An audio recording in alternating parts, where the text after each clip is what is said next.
Hey everybody, this is kind of video 2 in a series, if you could call it a series.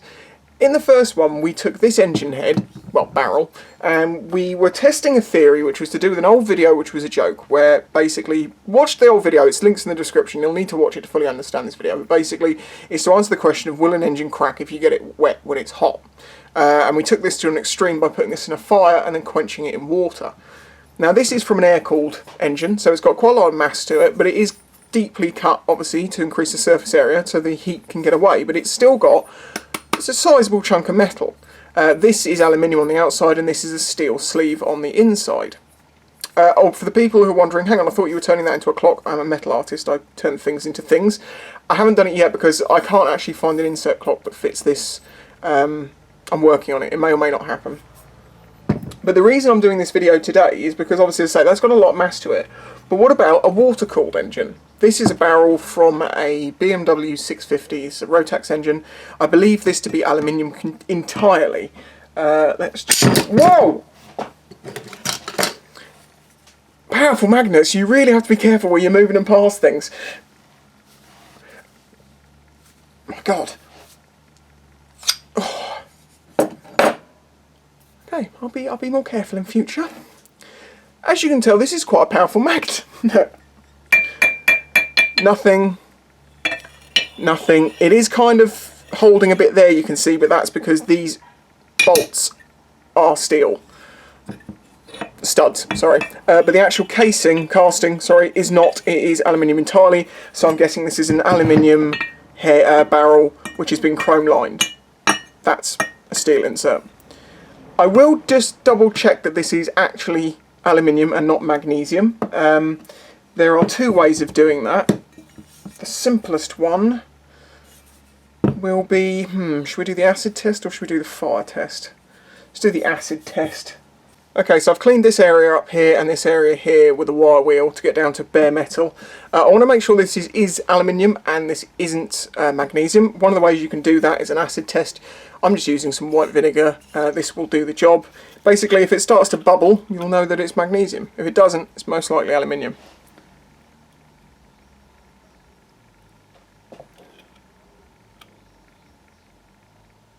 Nope, that's not really reacted. If it did react, you'd get lots of bubbles straight away. I am going to do a second test as well to be absolutely, definitely sure this is not magnesium. Let's just do it off this edge here. I'm basically going to file off some filings. I'm going to use this card from My Fest 2.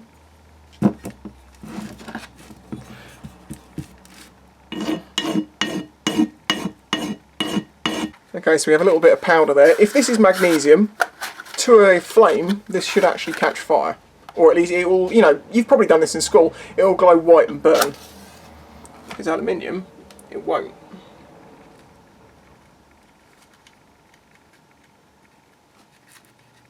Nothing. Orangey sparks. I'm confident this is aluminium and not magnesium. So all we have to do now is light a fire, let it get going, put this in there for a good while and let it get hotter than it's ever going to get on a motorcycle. That's the point here. By getting this in a fire, it might not get up to some critical temperature, but it's going to get a damn sight hotter than it's ever going to get on a motorcycle. There's going to be more damage to like rings and things like that before you start getting structural issues. So by getting this to a high temperature in a fire, you know that this is a pretty good experiment. As I say, my thoughts on this are with thinner walls, we might see something happen maybe. All these gaps, all these holes, there is the opportunity for stress rises and things to happen. They are rounded corners in most places, that helps prevent that, but who knows? The only way we can find out is by sticking it in a fire and then chucking it in a big bucket of water. So let's get on with that. Are you approving of this, Nigel? I think he is. Okay, so the first thing we need to do is get this fire going.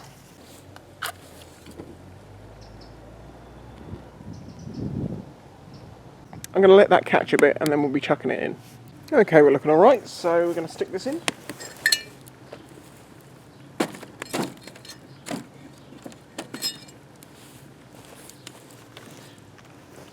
And basically you're going to leave that for half an hour, 40 minutes, something, just basically let the fire get as hot as it can get, and then straight over to the water. We are really cooking now. Okay, so it's been in there about half an hour. It's hotter than it's ever going to get on a bike. Seriously. So what we're going to do now is reposition the camera at the water, and I'm going to just transfer it from here straight into there. Got a second camera running inside the bucket. I hope it doesn't destroy my camera. So I say at this point, huge thanks to my patrons who've been out at the screen. Your amazing support helps me keep making these videos. Right, let's get on with it. Going in.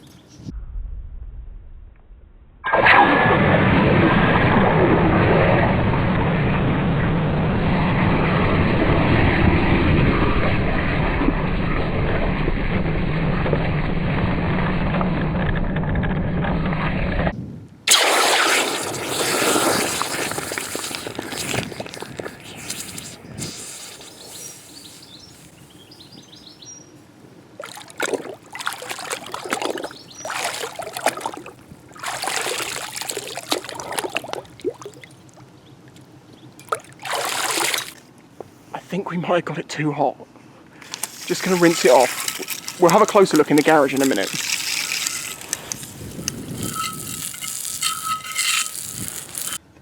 Not sure what conclusion we can draw on this, because, well, there is no cracking. There is definitely no cracking of the block. It all seems fine apart from the bit that we melted. Actually melted the aluminium casing. I had no idea I could get a fire that hot in a little burn barrel. See, this side is all scorched, and there is some, well, surface cracking, but that's due to contraction as it's melted the surface and then been, yeah. Let's clean this up with the wire wheel a minute.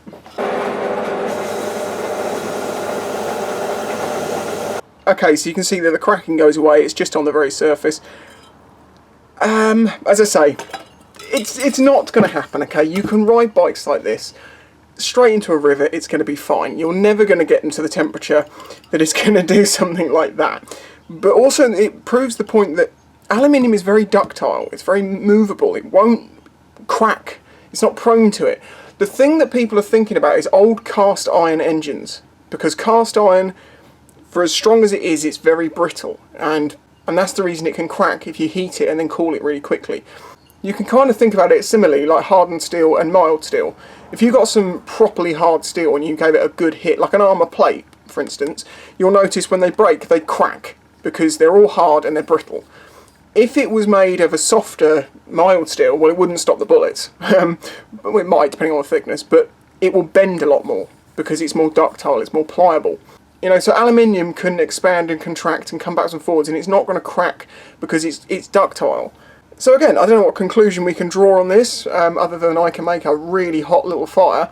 But again, I thought it was interesting to try this with the walls.